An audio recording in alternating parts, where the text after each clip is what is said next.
Marvel's Midnight Suns is a turn-based strategy using a card deck and a party-based RPG with the famous superheroes such as Spider-Man, Iron Man, Wolverine, Captain America, Doctor Strange, Captain Marvel, Ghost Rider and even Blade, the vampire hunter. The story is all about Mother of Demons Lilith, who gets resurrected by Hydra and seeks to fulfill an ancient prophecy and reawaken her even more demonic master to destroy the world. The only hero to have ever defeated Lilith in past is Hunter, Lilith's own child, and he or she gets also resurrected to stop her.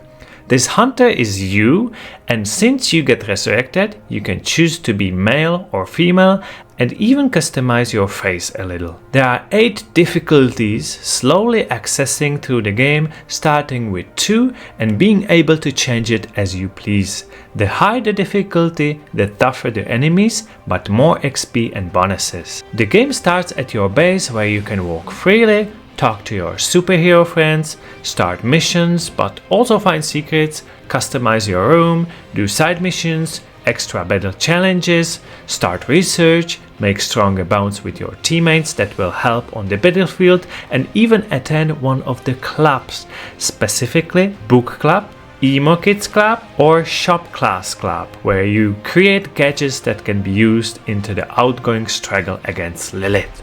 So even though you are saving the world, it's almost like at your home base time stops.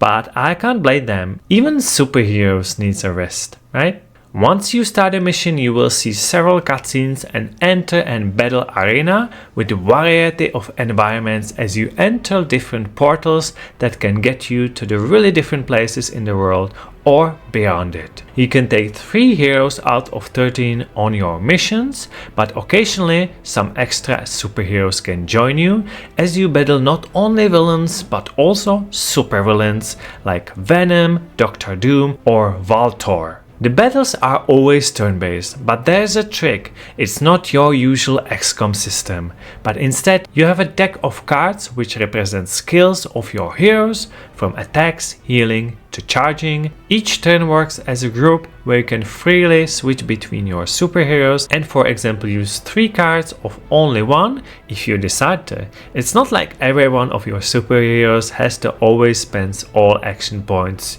You act as a group, but your superheroes can move on the battlefield, not freely, but within certain borders. It can be especially useful if you want to get into right position to throw an environment object that is in the area to the enemy and hurt it this way. All of this has its limits and laws, so the combat gets truly tactical. Battles earn you XP, currency and new cards that you can add to your deck that can be customized and cards itself upgraded and later in the game equipped by modifiers. The game has actually even microtransactions, but you don't have to be worried.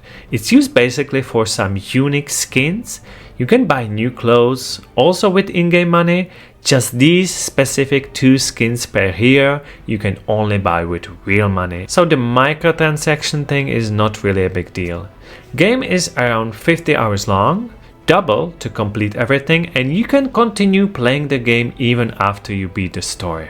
So the question you're probably thinking right now is, should you play it? Is this a good Marvel superhero game? But first you should know that this game is free right now on the Epic Games Store for a whole week. If you claim it in this time period, it is yours forever. And we make sure that you don't miss any PC game that is free out there. So stay tuned for more. Marvel's Midnight Suns is not what you expect.